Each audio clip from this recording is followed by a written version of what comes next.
Salut tout le monde et bienvenue pour cette 37e partie du défi, un livre par semaine pendant 52 semaines. Déjà la 37e partie, il y a déjà presque... Ça fait combien là? 10 mois que j'ai commencé, mais c'est un truc de fou. Je m'arrête plus, et comme vous avez pu le voir, voilà, ça c'est... La semaine dernière, je vous avais fait voir une pile de livres, bah là cette fois, je l'ai divisé en deux parce que sinon c'était n'importe quoi, ça allait me tomber dessus. Chaque fois que je m'asseyais sur le canapé, la pile elle menaçait de s'écrouler sur moi. Quand je fais des siestes, c'est pareil, la pile menaçait. Donc là, j'ai séparé en deux. Du coup, il en reste encore une quinzaine de livres. Et je vais faire une troisième pile, hein, je sais pas comment je vais faire. Mais en tout cas, il va me falloir une bibliothèque. Mais j'aime bien les avoir de façon physique, les livres. Alors, cette semaine, je me suis attaqué à un livre que j'ai dévoré, en fait. Puisqu'il s'agit de... Sans mauvais jeu de mots, Philippe Etchebest, Je ne lâche rien. Pour ceux qui ne connaissent pas, Philippe Etchebest est un cuisinier français, meilleur ouvrier de France, qu'on retrouve très régulièrement dans des émissions comme Top Chef, Cauchemar en cuisine, etc. J'aime bien l'humain parce que c'est un guerrier, c'est quelqu'un qui vraiment sait comment mener les projets à bien, a un bon état d'esprit, et quelqu'un de constructif, de travailleur. Moi j'aime beaucoup lire les histoires comme ça. D'ailleurs, ce livre m'a beaucoup rappelé le tout premier. Je sais pas si on le voit ici. Non, il est quelque part dans la pile. C'est le tout premier Christian Quesada, Le Maître de Midi. Où pareil, c'est une biographie. Je veux dire, c'est un livre.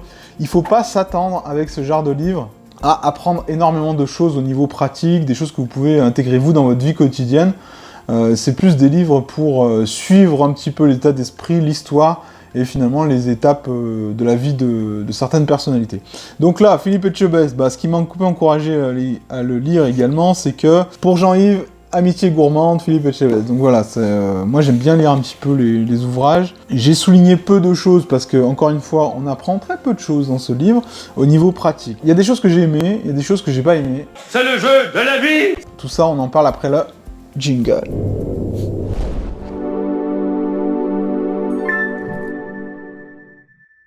Alors, hop, je prends ma position en tailleur, parce que j'adore la position en tailleur. Ah, je me suis mal. On commence par ce que j'ai aimé.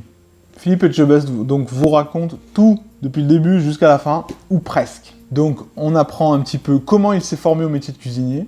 On apprend que il n'est pas passionné particulièrement de cuisine, il a appris à aimer la cuisine, notamment grâce à son père, qui prend une place importante tout au long de son récit. Moi, j'ai aimé son parcours à travers le meilleur ouvrier de France. J'ai aimé les petites anecdotes du style, il y avait un chef très connu à l'époque qui lui dirait que, en gros, c'était pas la peine qu'il continue la cuisine, qu'il n'y arriverait jamais, et que c'était pas la peine qu'il aille plus loin dans le concours des meilleurs ouvriers de France. Et en fait, il a tout simplement répondu que s'il participait au concours des meilleurs ouvriers de France, c'était pour gagner. Et il a gagné cette année-là, donc voilà, c'était une belle revanche. Il a croisé le regard du chef en question qui lui avait dit qu'il n'y arriverait jamais à rien, et il a dit « Alors, t'as vu ?» devant tout le monde. Et ça, franchement, c'était génial de lire ça, parce qu'en fait, on peut s'identifier à ça. C'est l'histoire qu'on a envie de vivre, c'est l'histoire d'une revanche qu'on a envie de vivre, et ça, moi, je trouve ça beau. Après, ce qui est super, c'est que c'est écrit également... Philippe Etchebest écrit comme il parle. Franchement, des fois, c'est très familier comme le ton, je lui rentre dedans. Également, quelque chose que j'aime bien, c'est qu'à la fin de chaque chapitre, hop, il y a les conseils du chef. Et les conseils du chef, c'est un petit encadré, et on en apprend un peu plus aussi sur son état d'esprit, et là, c'est des conseils de développement personnel. Donc finalement, c'est pas qu'un récit, c'est également un peu des conseils de vie. C'est également, il y a une volonté de transmettre un petit peu qui se cache derrière. Alors là, je vais vous lire un passage justement où, Philippe Etchebest apprend que malgré qu'il y a un chef qui l'ait cassé, qui lui dit « tu n'arriveras jamais à rien », il apprend qu'il est qualifié pour la finale. Et là, donc, il reçoit des coups de fil, et voilà ce qui retombe. Les résultats tombent 3 ou 4 semaines plus tard. Un pote m'appelle, Franck Pétagna, à l'époque seconde de Jean-Marie Gauthier. « Philippe, c'est génial, on va tous les deux en finale !»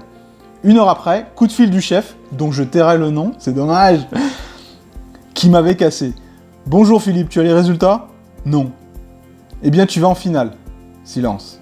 « T'es pas content ?» S'inquiète-t-il ? « Tu ne m'avais pas dit que je n'y allais pas ?» Lui, mielleux. « Je n'ai pas dit ça, tu vas voir, c'est une super expérience, observe comment ça se passe, imprègne-toi. Tu sais, moi j'ai passé 3 fois le concours avant de devenir mof. Ça se fait progressivement. » Moi, sec. Écoute, je vais en finale pour gagner, pas pour observer ni faire un entraînement. Au revoir. Ça, j'ai trouvé ce genre de passage vraiment génial, quoi. Enfin, moi, j'ai vraiment pris mon pied, quoi. Je m'y croyais vraiment, là. Donc ça se lit vraiment très très bien. Du coup, ça en fait un livre qui est hyper facile d'accès pour le défi. Si vous pouvez l'intégrer, si le personnage vous plaît. C'est à réserver avant tout à ceux qui connaissent la personnalité et ceux qui ont un certain attrait pour le personnage. Vous n'apprendrez pas grand-chose au niveau cuisine, à part comment le concours des meufs se passe, ni au niveau développement personnel, à part les quelques encadrés du chef. C'est pas un livre où vous allez apprendre beaucoup de choses, je l'ai déjà dit. Par contre, maintenant le truc, je vous l'ai déjà dit la dernière fois, mais maintenant, plus je lis, plus des livres comme ça me fait pas peur du tout, parce que du coup, ça dépend comment le sujet est traité, et là, en l'occurrence, je trouve qu'il aurait pu être plus traité, plus en profondeur, qu'on apprenne plus de détails sur les décisions qu'il a eu à prendre. On aurait aimé plus d'épisodes de sa vie, et moi, il y a un truc qui m'a vraiment laissé sur ma faim, ça reste ma grosse déception du livre, c'est, moi, j'ai appris à connaître Philippe Etchebest grâce à Top Chef, quoi. Bah, Top Chef, je suis nul en cuisine, je serai jamais Top Chef, je serai jamais cuisinier, mais moi j'aimais bien son état d'esprit, c'est surtout ça. J'ai toujours un regard un peu extérieur sur comment je regarde les trucs, même les émissions télé grand public, bah je les regarde comme ça avec un œil extérieur, et puis j'essaye de prendre des choses à chaque fois. Je pense que c'est très important d'avoir cet état d'esprit, enfin moi en tout cas ça m'apporte beaucoup, donc je le fais toujours, j'ai appris à le connaître là-dedans, le personnage m'a beaucoup plu, le problème, il y a pratiquement pas un mot sur Top Chef, quoi. Il y a rien sur Top Chef, c'est... le nom de ses collègues, moi j'aurais aimé ses relations avec les autres chefs, c'est comment ils font pour juger tel ou tel candidat, qu'est-ce qui est dur, qu'est-ce qui est pas dur, des petites anecdotes sur cette grosse émission qui est quand même sa plus grosse, parce que Cauchemar à cuisine, on apprend quoi? On apprend finalement que l'équipe de tournage au début elle était très réduite, et que bah du coup c'était un peu artisanal le montage, qu'il était pas très à l'aise à la caméra, c'est sympa à apprendre, mais du coup il manque une grosse partie, quoi. Je veux dire, il manquerait ça. Il manquerait ça à écrire en plus. Hein. Il a pas beaucoup de pages ce livre, il a 237 pages. Ça se lit très très vite parce qu'en plus, quand vous voyez, c'est écrit gros, il y a des grosses marges. Hein. Donc le livre a mérité peut-être 1 ou 2 mois d'écriture de plus pour aborder cet aspect et après, et cet aspect Top Chef. Parce que pour moi, ça mérite quand même une plus grosse partie que... Enfin, je sais pas, Michel Saran, il est cité une seule fois dans tout le livre, quoi. Alors que c'est quand même un des membres du jury avec lequel il passe le plus de temps. Je trouve ça un petit peu dommage. Il parle beaucoup de son restaurant, de ce qu'il va en faire, de la compétition avec Gordon Ramsay, le chef anglais. Il n'y a pas vraiment de compétition, en tout cas il se sent pas en compétition. N'empêche que l'autre, il vient s'installer juste en face de sa brasserie, quoi. Donc c'est pas non plus anodin, c'est pas les mêmes objectifs. Il nous parle également de sa carrière de boxe, parce que je savais pas du tout qu'il avait une carrière de boxe. Franchement, c'est pas mal du tout. On apprend vraiment que le personnage a fait beaucoup de choses, et quand il fait les choses, il va jusqu'au bout des choses. Donc on a toujours quelque chose finalement à retirer de gens qui ont cet état d'esprit. Moi, j'ai vraiment aimé le ton du livre, le ton un petit peu inspirant, le ton très léger. Franchement, ça relaxe de lire des livres comme ça, après avoir lu certains pavés qui étaient très techniques. Moi, je trouve que c'est bien d'alterner un livre un peu plus léger comme ça qu'avec les autres.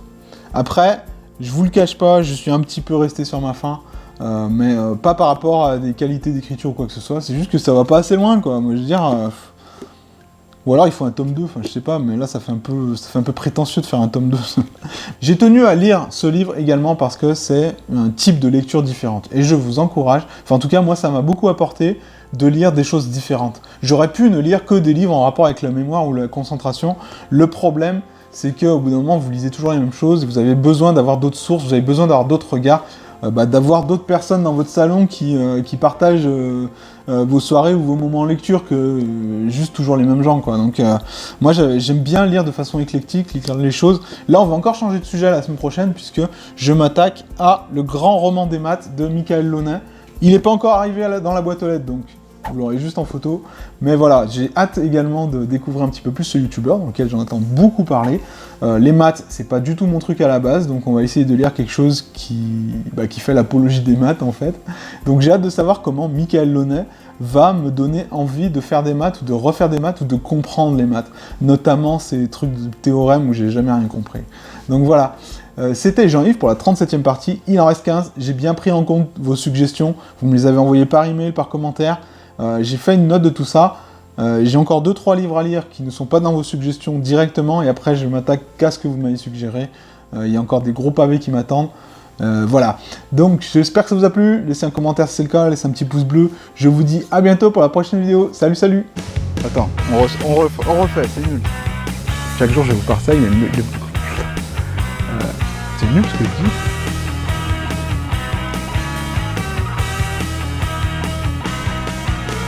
Ah punaise. On va faire un bêtise.